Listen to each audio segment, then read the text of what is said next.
धर्म स्नेही बंधुओं, यह विधि जो श्रद्धा तत्वन की सो समकित व्यवहारी, 7 तत्वों पर श्रद्धान करने को व्यवहार सम्यक दर्शन कहा है। तत्व कितने होते हैं? पहला तत्व कौन है? जीव कहाँ रहता है? अरे बोलिए ना, आप कौन हैं? जीव हैं कि अजीव हैं? देख लो। अच्छा ये बताओ, बाल काटते हो तो दर्द होता है क्या? नहीं होता है। तो जीव को तो दर्द होता है, बाल को तो दर्द हुआ ही नहीं। नाखून काटते हो तो दर्द होता है क्या? फिर नाखून को तो दर्द हुआ ही नहीं, तो तुम जीव कहाँ हुए? अरे बोलिए ना, तुम जीव कहाँ हुए फिर? हाँ जी,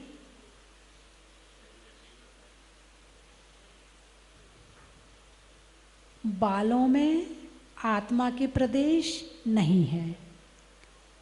बाल उखाड़ोगे तो दर्द होगा। क्यों? क्योंकि वहाँ आत्मा के प्रदेश हैं। जो नाखून बाहर निकल गया है उसमें आत्मा के प्रदेश नहीं है, उसे काटोगे तो दर्द नहीं होगा।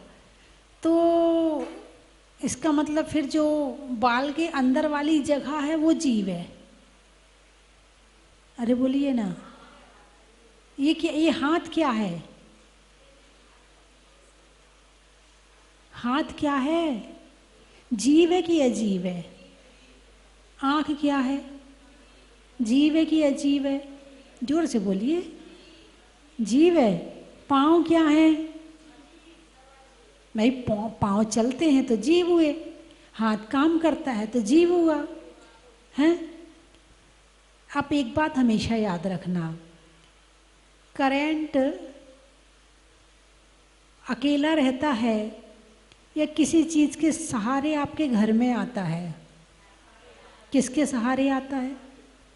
तार के सहारे। किसके सहारे? तार के सहारे। करंट अकेला काम नहीं करता है, तार के माध्यम से काम करता है। किससे चलता है? तार हो तो आगे बढ़ जाएगा, नहीं हो तो नहीं बढ़ेगा, है ना। यानी करंट अलग चीज़ है और तार अलग चीज़ है। करंट अलग चीज़ है और तार अलग चीज़ है। अब यहाँ पर एक तार पड़ा हुआ है, अब उसमें आपको आँखों से ये नज़र आ रहा है क्या कि इसमें करंट है या नहीं है?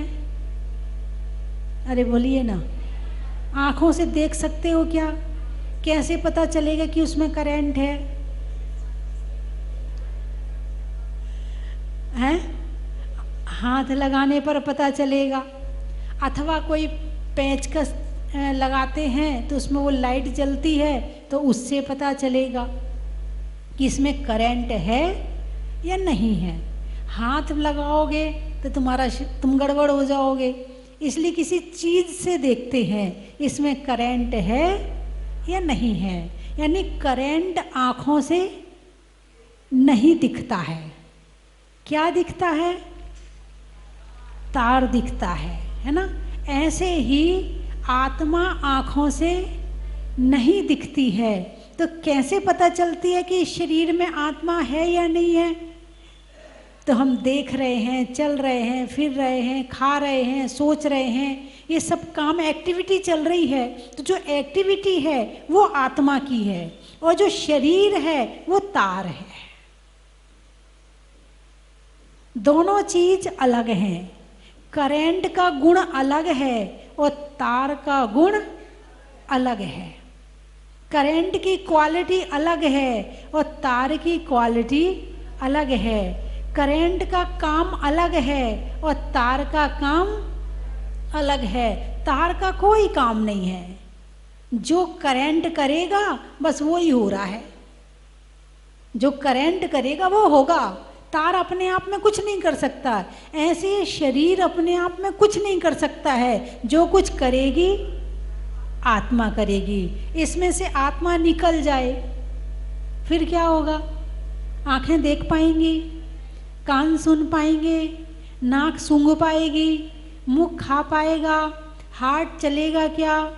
पेट में भोजन पाचन क्रिया का काम होगा क्या? नहीं होगा। क्यों? आत्मा निकल गई है। ऐसे ही तुम्हारे सारे घर में करंट के तार की लाइन बिछी हुई है, बस उसमें करंट नहीं है। तो एसी चलेगा क्या? कूलर चलेगा क्या? पंखा चलेगा क्या? नहीं चलेगा। ये बात आप भूलोगे तो नहीं? जैसे तार और करंट है, ऐसे शरीर और आत्मा है ना? अब आपसे पूछा जाए, ये तार जीव है कि अजीव है?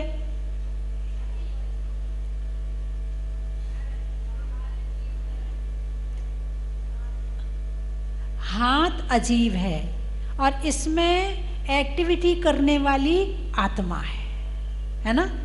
आप किसी के पैर दबाते हैं, कौन दबा रहा है? हाथ दबा रहे हैं या आत्मा दबा रही है? अरे बोलिए ना। आत्मा दबा रही है। कौन दबा रही है? आत्मा दबा रही है। आप किसी को गाली दे रहे हैं, मुंह गाली दे रहा है या आत्मा गाली दे रही है? आत्मा गाली दे रही है। दिख रहा है कि हाथ किसी के पैर दबा रहे हैं, लेकिन दबाने वाली तो आत्मा है। तो कर्म का बंध किसको होगा? आत्मा को होगा। कर्म का फल कौन भोगेगा? आत्मा भोगेगी, है ना?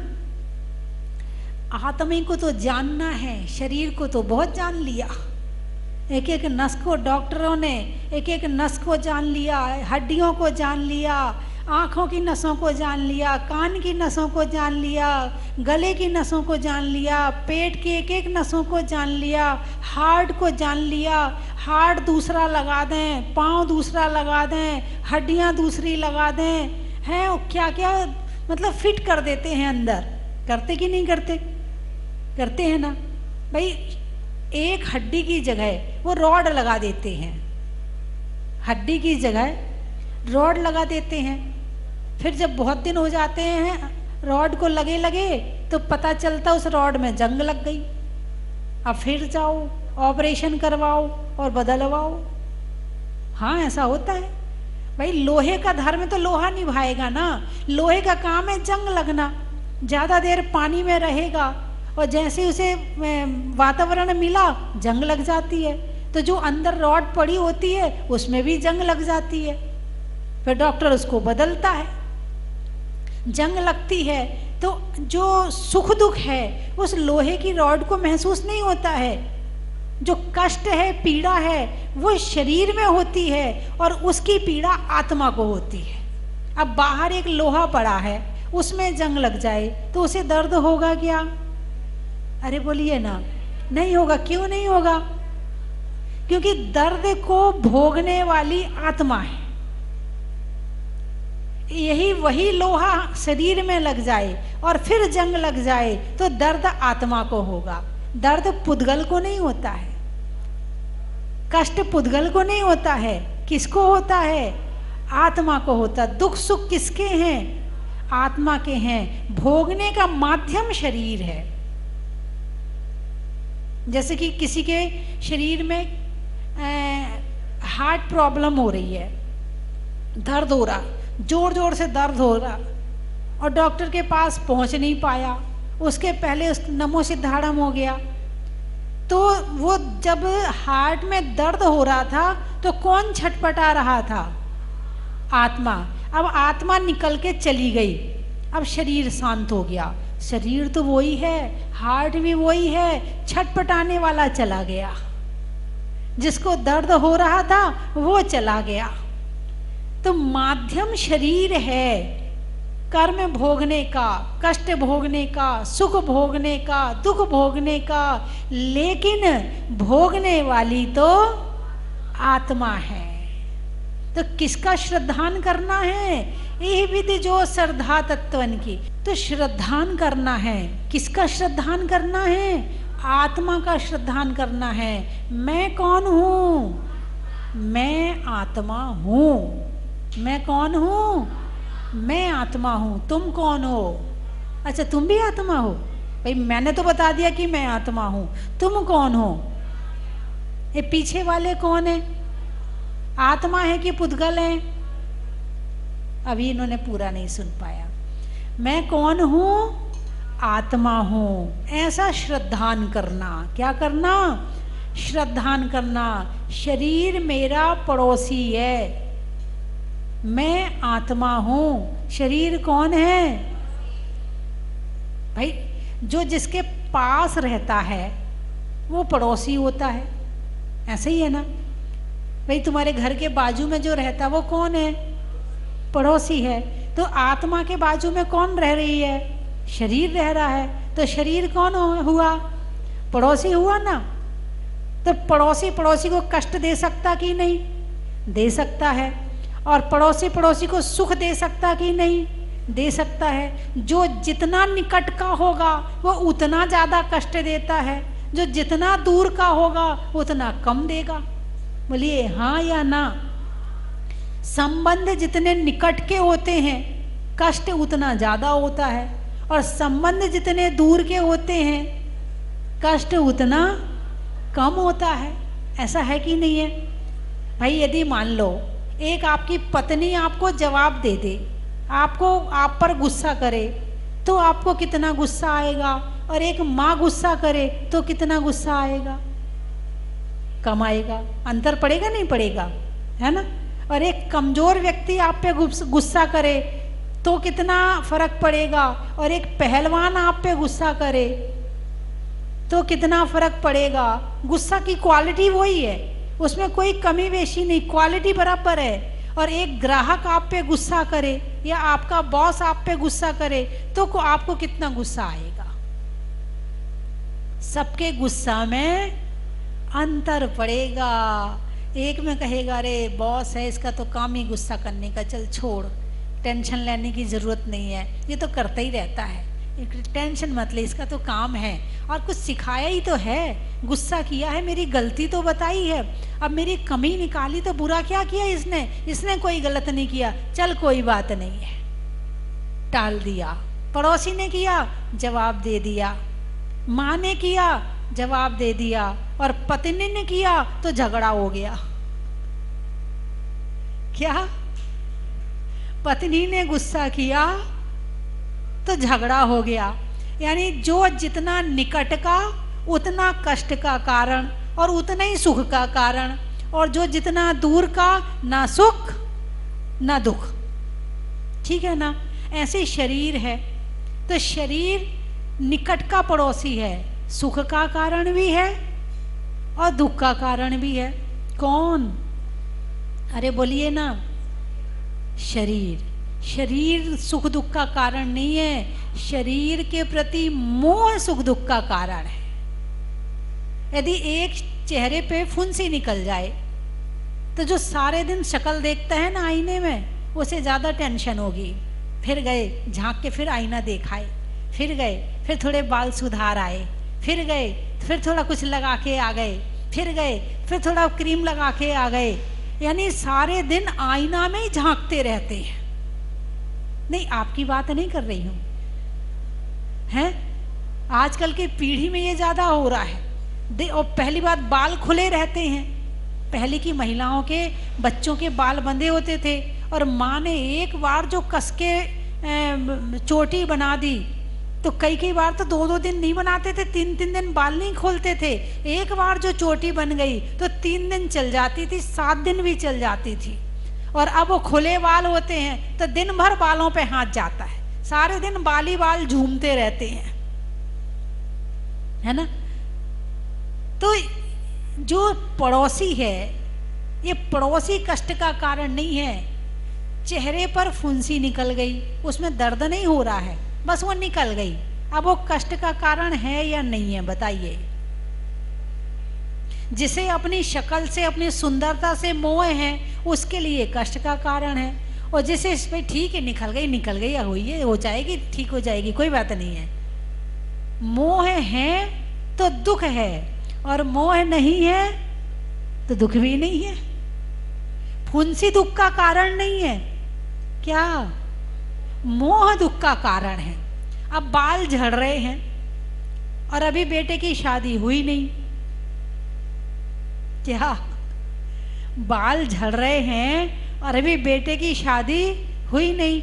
अब घर में उन बालों की टेंशन किन किन को होगी? हैं? माँ को भी होगी, उसके पिताजी को भी होगी, उसकी बहन को भी होगी, और जो रिश्तेदार चाहते हैं उसे भी होगी, और जो मित्र हैं उसके उसे भी होगी, सच्चे मित्र हैं उसे भी होगी, और जो वो खुद है उसको तो बैठेगा बाल झड़ रहे, उठेगा तो बाल झड़ रहे, मोबाइल में सर्च करेगा बाल झड़ना कैसे रोके, बाल दोबारा कैसे उगाएं, हैं? बोलिए हाँ या ना? 24 घंटे क्या चलेगा? वो ही चलेगा, बाल ही बाल दिखेंगे। सामने वाले के, पहले जब छोटे थे ना, तुम्हें सामने वाले के बाल नजर नहीं आते थे, अब तुम्हें सामने वाले का चेहरा नहीं नजर नहीं आता, अब केवल तुम्हें सामने वाले के बाल ही बाल नजर आते हैं। दिन भर दिमाग में बाल ही बाल चल रहे हैं। इसका मतलब ये है। और एक मुनिराज हैं, बाल तो हैं, उखाड़ के फेंक देते हैं, क्या? केश लॉन्च किया और उखाड़ के फेंक दिए। बाल तो सबके एक से है ना, चाहे मुनिराज के बाल हो और चाहे उस लड़के के बाल हो, बाल तो दोनों के एक ही है ना, उसमें तो कोई अंतर नहीं है। एक ने उखाड़ के फेंक दिया और एक बालों के लिए टेंशन कर रहा है। बोलिए, टेंशन बाल दे रहे हैं या मोह दे रहा है? मोह दे रहा है। बालों से मोह है तो बालों की विपरीत परिस्थिति दुख का कारण, और उसके अनुकूल परिस्थिति सुख का कारण। और बाल यदि बालों से मैं मोह नहीं है तो ना दुख ना सुख। भाई ठीक है, सिर से दिमाग से काम लेना, बाल क्यों है? बाल तो इस सिर की रक्षा के लिए होते हैं, और पुरुषों का जो एक उनके हिसाब से झड़ना होता है तो उनकी जो दिमाग होता है, दिमाग से काम करते हैं। किससे काम करते हैं? अरे बोलिए ना। अब दिमाग से ज्यादा काम ले लेते हैं तो बाल बेचारे झड़ जाते हैं, बाल बेचारे झड़ जाते हैं। तो एक बालों से इतना प्रेम है कि एक लड़का लड़की देखने गया तो कह के नहीं गया, उसको बता के नहीं गया, बस चुपचाप लड़की देखने गया। जैसे पवनंजय अंजना को देखने गया था, अब वो लड़की देखने गया तो वो अपने ओरिजिनल रूप में थी, यानी ना तो श्रृंगार था, ना ब्यूटी पार्लर के बाल थे, ना शैम्पू के बाल थे, तेल लगा के बैठी थी, तेल लगा के बैठी थी, और सर्दी के दिन थे तो घर के बाहर बैठी थी। अब लड़की देखी, अरे इस लड़की से मैं शादी करूंगा, इसके तो सिर पे बाल ही नहीं है, इतने कम बाल हैं इसके सिर पे, मुझे नहीं करना शादी। बोले निर्णय सही है या गलत है? इंसान की पहचान क्या बालों से होती है? एक व्यक्ति बोला, बोले इससे मैंने जो शादी करी है ना, इसके लंबे लंबे बाल देख के ही करी है। बिल्कुल सच्ची घटना बता रही हूं, इसके लंबे बाल देखकर मैंने इससे शादी करी है। यानी आकर्षण देखो आप, आपके संपूर्ण जीवन का निर्णय एक बालों पे टिका होता है। जबकि ये बालों से तुम्हें बातचीत नहीं करनी, ये बाल तुम्हें भोजन नहीं कराएंगे, ये बाल तुम्हें सुख नहीं देंगे, बाल कुछ नहीं करेंगे, उसके बाद भी बालों के प्रति इतना आकर्षण है कि बालों के कारण पूरे जीवन का निर्णय हो गया। इसके बाल बहुत सुंदर है, शादी तो इसी से करूंगा। इसलिए आजकल की लड़कियां, क्या हुआ? मैंने कुछ कहा? कुछ कहा मैंने? कुछ कहा ही नहीं। हैं। आजकल वो जरा जरा सी 5-5, 7 साल की लड़कियां, 8-8 साल की लड़कियां बाल ऐसे बना के आती हैं जैसे बड़ों के बाल होते हैं। और कई बार तो उनकी मम्मियाँ शिकायत करती हैं आकर के, बोले माता जी ये मेरे से चोटी नहीं बनवाती है, नहीं बनवाना मुझे, मैं अपने हिसाब से बनाऊंगी, तुमने ऐसी बना दी, तुमने टेढ़ी बना दी, तुमने ये बाल छोड़ दिए, तुमने वो कर दिया, मेरे हिसाब से नहीं। और पहले तो 8वीं 9वीं पढ़ते थे तब तक भी चोटी बनानी नहीं आती थी, तब तक भी कंगा लेके घूमते थे, हमारी चोटी बना दो, हमारी चोटी बना दो। बोलिए हाँ या ना। अब दिमाग इन बालों में ज्यादा लग गया है और बाल बच्चों में कम लग रहा है, इसलिए बाल बच्चे संस्कारित नहीं हो पा रहे हैं। वो बाल का ही संस्कार होता रहता है पूरे दिन, बाल संस्कार। कौन से संस्कार? हाँ, बच्चा जो है बचपन से बाल संस्कार में लग जाता है, इसलिए और संस्कार रह जाते हैं। बंधे रहते थे बाल, तो पहले की लड़कियां घर में बंधी रहती थी, बात मानती थी, हैं, मर्यादा में चलती थी, हैं, इधर उधर की गलत काम नहीं करती थी। कि कब? जब बाल बंधे होते थे। और अब बाल खुले हैं, वो खुली है, वो किसी की बात मानने तैयार नहीं है, ना माँ की मानने तैयार है, ना पिता की मानने तैयार है, ना पति की मानने तैयार है, वो किसी की बात मानने तैयार नहीं, वो खुली रहना चाहती है। और जो जितना ज्यादा खुला रहेगा उतना असुरक्षित रहेगा, क्योंकि स्वयं की रक्षा तुम स्वयं नहीं कर पाते हो। तुम्हें तुम्हारी रक्षा करने के लिए परिवार चाहिए, घर वाले चाहिए, और तुम घर वालों के संरक्षण में नहीं रहोगी, कहीं भी लुट जाओगी, कहीं भी पिट जाओगी। इसीलिए समूह में रहना, अलग मत रहना, अकेले मत रहना, अकेले मत घूमना, घर वालों के संरक्षण में रहना। यदि आप बाहर पढ़ने जाती हो तो अपने जाति वालों के साथ, यदि लड़की हो तो लड़कियों के साथ रहो, अकेले मत घूमो। लड़के हो लड़कों के साथ में रहो, अकेले मत घूमो। अकेले रहोगे मन भटकेगा, विचार खराब होंगे और कहीं ना कहीं भविष्य तुम्हारा खराब हो जाएगा। जब भूख लगे तो क्या कहना? पड़ोसी को खाना खिलाने ले जा रहा हूँ, पड़ोसी को भूख लग रही है। किसको भूख लग रही है? पड़ोसी को भूख लग रही है। सिर दुखे तो क्या कहना? पड़ोसी के सिर में दर्द हो रहा, करके देखो तो सही आप। जब सामायिक में बैठो तो भी आत्मा को याद करो, भोजन करने बैठो तो आत्मा को याद करो, तब कहीं जाकर बार बार चोट मारोगे। एक जन्म में भी ये पत्थर टूट जाए, जीव अलग है और अजीव अलग है, ये याद आने लगे तो भी बहुत बड़ी बात समझना। एक जन्म में अनंत काल के संस्कार हैं, अभी भी हम इसी शरीर में लगे हुए हैं, है ना। चलो भाई पड़ोसी है, इसे बना के तो रखनी पड़ती है, बिगाड़ के तो नहीं रखेंगे, है ना। ऐसा नहीं कि चल पड़ोसी है तो मैं थोड़ी हूँ, ये तो पड़ोसी है, तो बना के तो रखनी पड़ती है। पड़ोसी भी तो काम आता है। भाई तुम बीमार हो जाओगे तो तुम्हारा रिश्तेदार बाद में आएगा, तुम्हारा दोस्त बाद में आएगा, सबसे पहले कौन आएगा? पड़ोसी आएगा। सबसे पहले काम आने वाला कौन है? पड़ोसी है। तो बना के तो रखनी पड़ेगी। इसे हम बिगाड़ तो सकते नहीं हैं, चलो ठीक है बिगाड़ नहीं सकते, इसे टाइम पे खाना खिलाओ, हैं। अब संसार में रहते हो तो चलो भाई इसको थोड़ा बहुत दिखाने के लिए कि भाई बुरा ना लगे, थोड़ी बहुत बिंदी लगा लो, टिक्की लगा लो, थोड़ी सी चूड़ी पहन लो, जो तुम्हारे गृहस्थी के हिसाब से है, जो जरूरी है वो कर लो, ठीक है। चोटी बांध लो, आज से चोटी बांधोगे कि नहीं? कौन कौन चोटी बनाएगा? हाथ उठाओ। लड़कियां हाथ उठाएंगी कि हम चोटी बना के रखेंगे। जितने आप बाल को उड़ाओगे उतने झड़ जाएंगे, और जितना बांध के रखोगे ये बुढ़ापे तक साथ निभाएंगे। जिन ने इन बालों को उड़ाया है उनके बाल की हालत देख लेना, उड़ गए उनके बाल। जिनने उड़ाया उनके उड़ गए, जिनने बांधा उनके बचे हुए हैं, बंधे हैं वो भी, है ना।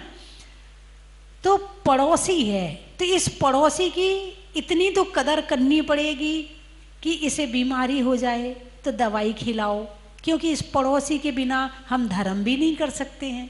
अब आपको मंदिर जाना है तो अपने पड़ोसन से कहती ना, चल मंदिर चल रही कि दोनों साथ चलते हैं, कहते कि नहीं कहते हैं? कई बार व्रत करना होता, चल तू भी व्रत कर ले तो मैं भी साथ में कर लेती हूँ, दोनों एक साथ पूजा कर लेंगे, एक साथ अपना काम हो जाएगा।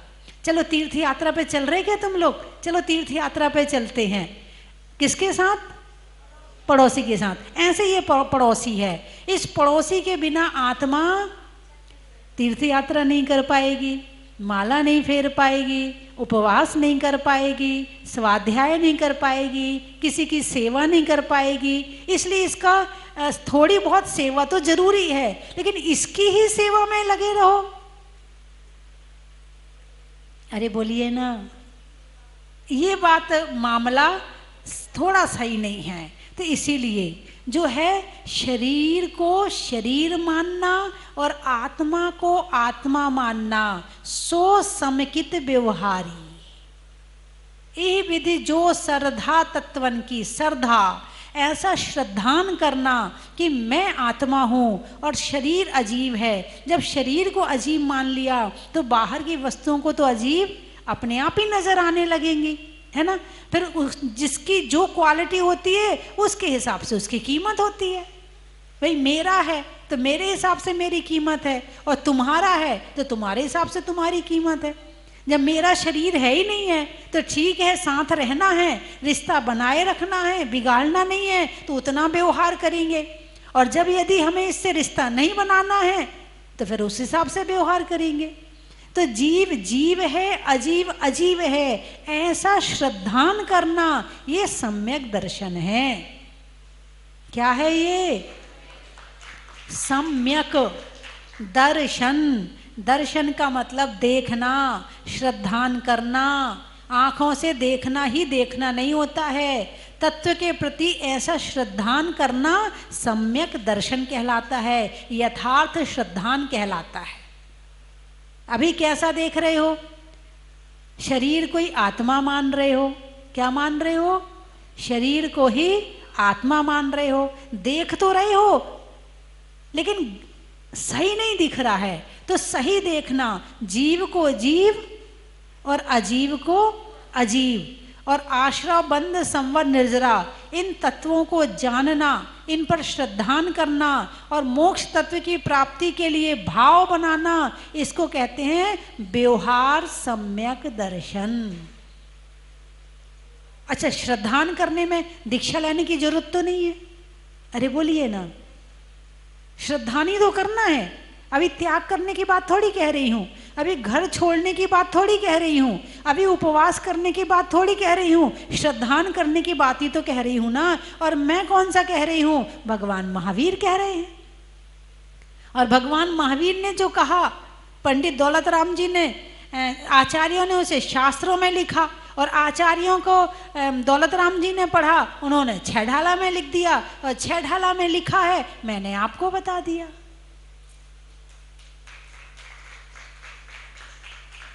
ऐसा श्रद्धान करना, दृढ़ श्रद्धान करना।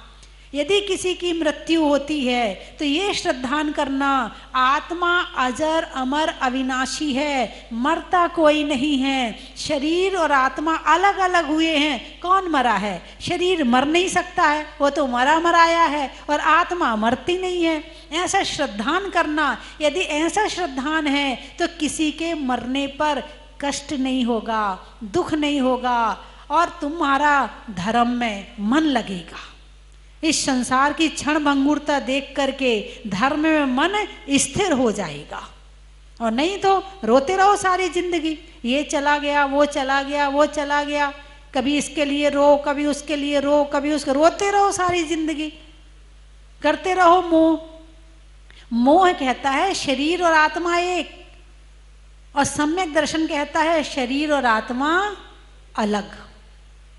शरीर और आत्मा अलग। देखना ही तो है, कुछ करना थोड़ी है, श्रद्धान ही तो करना है। ऐसा दृढ़ श्रद्धान बना लो। अब कैसे प्राप्त होता है वो मैं आपको कल बताऊंगी। सम्यक दर्शन कैसे प्राप्त होता है वो मैं आपको, बोलिए ना, कल बताऊंगी। कुछ मिला आपको? आप कौन हैं? आपका नाम क्या है? क्या बात है, आज तो बिल्कुल सही उत्तर मिल गया। आपका नाम क्या है? आप, वाह क्या बात है, आप भी टीवी में रोज देखते हैं। चलिए मैं 3 चीजें बोलूंगी, आपको कहना है बड़ा ही महत्व है। रात्रि में क्षमा का, पैसों में जमा का, और हमारी अपनी आत्मा का। अपनी अपनी नहीं तानने का, बड़ों की बात मानने का, और आत्मा को जानने का। अनाज में दाने का, इनाम में पाने का, और मोबाइल को ज़्यादा नहीं चलाने का। बड़ा ही महत्व है। चावल में चुनने का, बुनाई में बुनने का, और प्रवचन को ध्यान से सुनने का। बड़ा ही महत्व है। सलाइयों में सूजा का, मिठाइयों में गूजा का, और भगवान की पूजा का। बड़ा ही महत्व है। चंद्रमा में गुरुत्वाकर्षण का, भौतिकता में आकर्षण का, और प्राप्त करने में सम्यक दर्शन का। बड़ा ही महत्व है। अब बताओ कहाँ कहाँ से आए हो? बुलंदशहर। पानी में नहर का, पानी में नहर का, नहीं ढाने में कहर का, और आने वालों में बुलंद शहर का। वासिम। मोबाइल में, बोलिए, मोबाइल में सिम का, और बच्चों के लिए जिम का, और आने वालों में वासिम का। आप लोग कहाँ से आए? दमोह। छोड़ने में मोह का, वस्तुओं की टोह का, और आने वालों में दमोह का। बड़ा ही महत्व है। और कहाँ से आए? अच्छा, सारे दमोह वाले हैं क्या? अहमदाबाद, गुजरात। अच्छा, किसका बताऊं, अहमदाबाद का या गुजरात का? अहमदाबाद का। खेत में खाद का, नहीं होने में विवाद का, और आने वालों में अहमदाबाद का। बड़ा ही महत्व है। फूल में कली का, पानी भरने में नली का, और बच्चों के लिए प्रतिभा स्थली का। बड़ा ही महत्व है। गाने में सुर का, पशुओं में खुर का, और आने वालों में जयपुर का। बड़ा ही महत्व है। पूछने में हाल का, गर्मी में रुमाल का, खिड़की में जाल का, शहरों में ताल का, शरीर में भाल का, जन्म समय नाल का, नहीं आने में काल का, और प्रेम नहीं करने में बाल का। बड़ा ही महत्व है। बांधने में बाल का। बड़ा ही महत्व है। और बताओ, और कहाँ से आए? हो गए सारे? चूहे में बिल का, और प्रवचन के समय नहीं चलाने में मोबाइल का। बड़ा ही महत्व है। देवों में असुर का, रिश्तों में ससुर का, और अतिशय क्षेत्रों में जहाजपुर का। बड़ा ही महत्व है।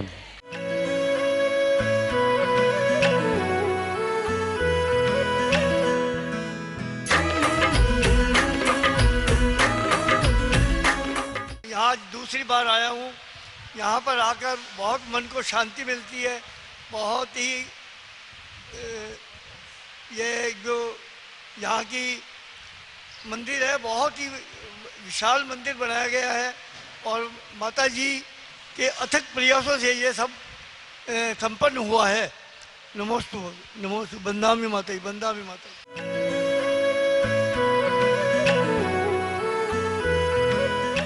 जय जिनेन्द्र बंधुओं, जैन धर्म के महान पर्व पर्वाधिराज पर्युषण महापर्व आने वाले हैं।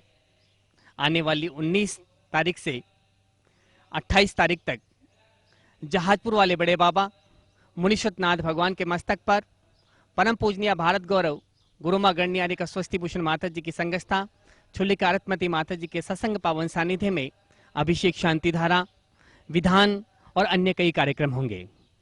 आप यहाँ आए और बड़े बाबा के चरणों में बैठ करके भक्ति करें। अगर आप यहाँ नहीं आ सकते हैं तो आप अपने परिवार की ओर से अपने नाम से प्रतिदिन यहाँ पर शांति धारा करवा सकते हैं। एक विशेष सौभाग्य आपको मिलने जा रहा है।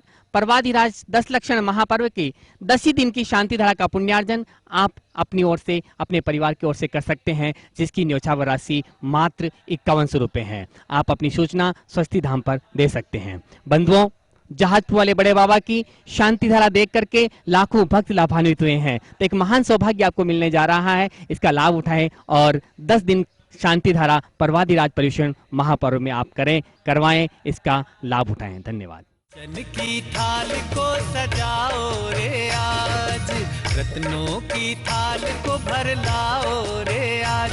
आओ आओ करे रे गुणगान आरती भगवन की। आओ आओ करे गुणगान आरती भगवन की। आओ आओ करे रे गुणगान आरती भगवन की।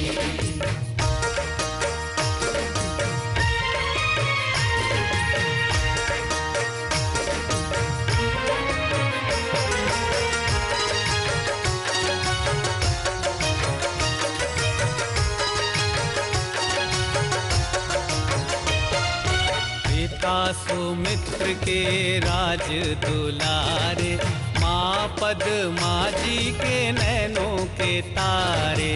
पिता सुमित्र के राज दुलारे, माँ पद्मा जी के नैनों के तारे। राजगृही में जन्म लियो आप, राजगृही में जन्म लियो आप। आओ आओ मनाए खुशी। हर वर्ष की तरह इस वर्ष भी परम विदुषी लेखिका गणिनी आर्यका 105 श्री स्वस्ति भूषण माता जी की प्रेरणा से सिद्ध क्षेत्र सोनागिरी जी में भगवान श्री चंद्रप्रभ जी की छाया में पर्यूषण महापर्व पर संस्कार साधना शिविर लगाया जाएगा। आवास एवं भोजन की व्यवस्था निःशुल्क है। भाग लेने इच्छुक अपना नाम शीघ्र लिखवाएं। संपर्क सूत्र 9425109179, 9425120146, 9993363242। हिंदी 9425109179, 9425120146, 9993363242।